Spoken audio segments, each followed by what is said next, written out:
Oleh karena itu, tidak ada kata yang perlu kita ucapkan selain kata syukur kepada Allah Subhanahu wa taala.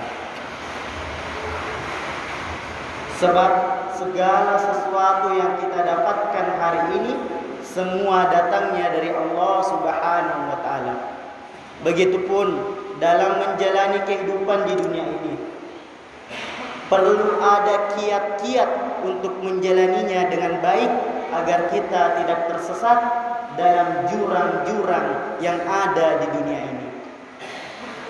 Perlu juga mempersiapkan bekal yang baik, mempersiapkan bekal yang begitu sempurna sebagai bahan yang akan kita bawa nantinya untuk menghadap kepada Allah Subhanahu wa taala. Sebagaimana bekal yang baik, dari banyaknya bekal-bekal yang perlu dipersiapkan, ternyata ada satu bekal yang begitu baik di antara bekal-bekal yang baik.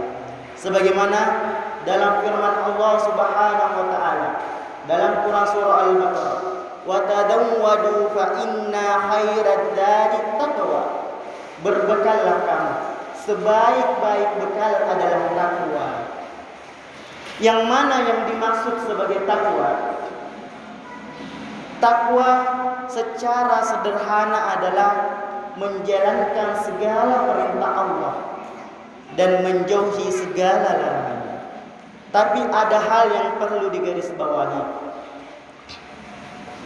Maksudnya adalah menjalankan segala perintah Allah sekuat dan semampu kita.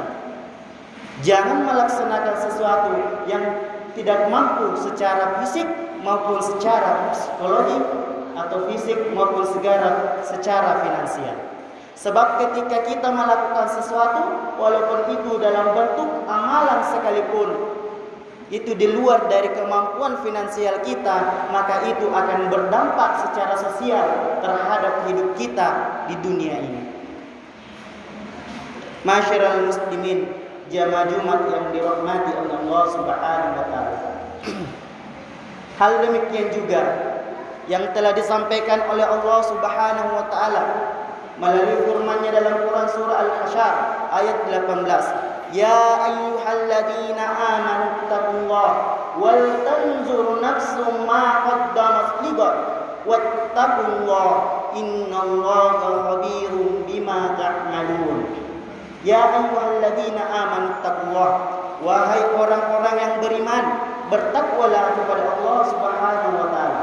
Wal tanzur nafsum ma qaddamat lighad, dan hendaklah setiap orang memperhatikan apa yang dia kerjakan untuk hari akhirat. Wattaqullah, bertakwalah kepada Allah. Innallaha khabirum bima ta'malun, sesungguhnya Allah mengetahui apa yang kamu kerjakan. Melalui ayat tersebut ternyata sudah memberikan informasi kepada kita semua bahwasanya segala hal yang kita lakukan di dunia ini semuanya dipantau langsung oleh Allah Subhanahu wa taala melalui malaikat-malaikatnya.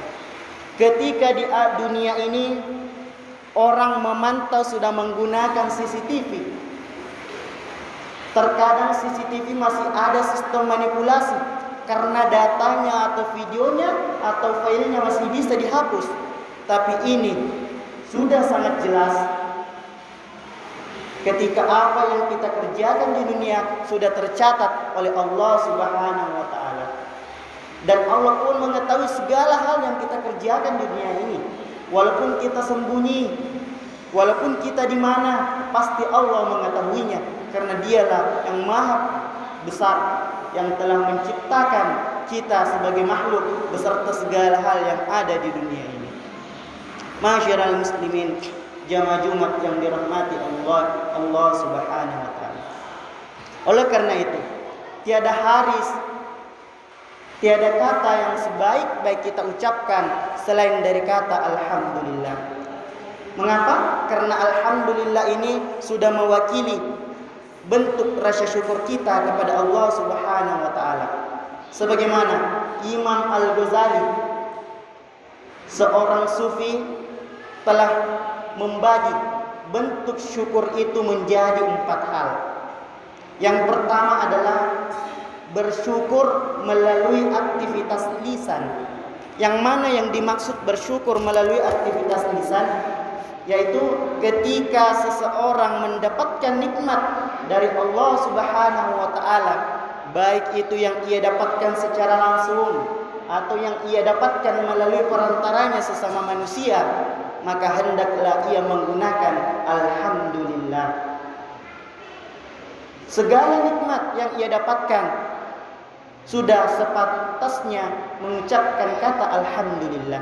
Kata alhamdulillah itulah yang mewakili secara lisan bentuk syukur kita kepada Allah Subhanahu wa taala. Sidang jamaah Jumat yang dirahmati Allah Subhanahu wa taala. Kemudian yang kedua, bentuk syukur menurut Imam Al-Ghazali adalah melalui aktivitas hati. Yang mana yang melalui aktivitas hati? Ternyata tidak selamanya apa yang dikeluarkan oleh manusia melalui lisannya sudah sesuai dengan hatinya. Terkadang seseorang mengeluarkan perkataan yang baik melalui mulutnya, akan tetapi di dalam hatinya yang paling dalam sedang mencerna, sedang memaki-maki, sedang memarahi, dan tidak sesuai dengan apa yang ia bicarakan kala itu. Maka bentuk syukur yang kedua menurut Imam Al-Ghazali ini adalah melalui aktivitas hati.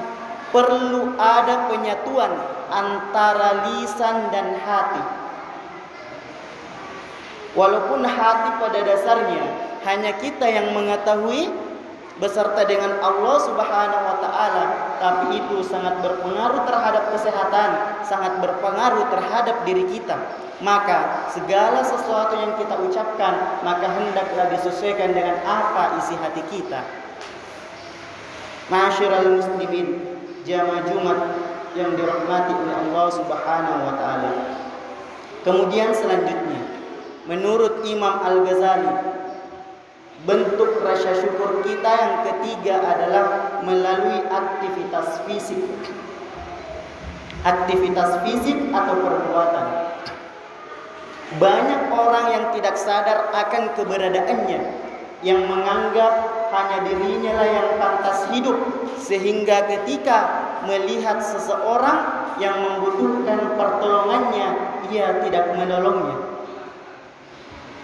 Tidak jarang juga kita temukan di tengah-tengah masyarakat orang yang ketika diperlukan tidak muncul di depan kita, tidak hadir menyertai, membantu kita yang sedang membutuhkannya.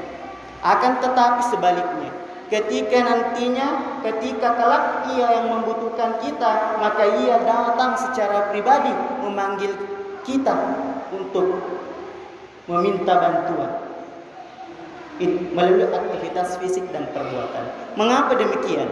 Tidak jarang orang yang nantinya baru bisa bersyukur, dapat bersyukur kepada Allah ketika menggapai cita-citanya, ketika lulus menjadi polisi, ketika terangkat menjadi caleg atau terpilih menjadi caleg kepala desa. Nanti ia bersyukur ketika mendapatkan nikmat yang berlimpah, tetapi ia lupa bahwasanya mulai dari hal terkecil saja sudah pantas untuk kita syukuri.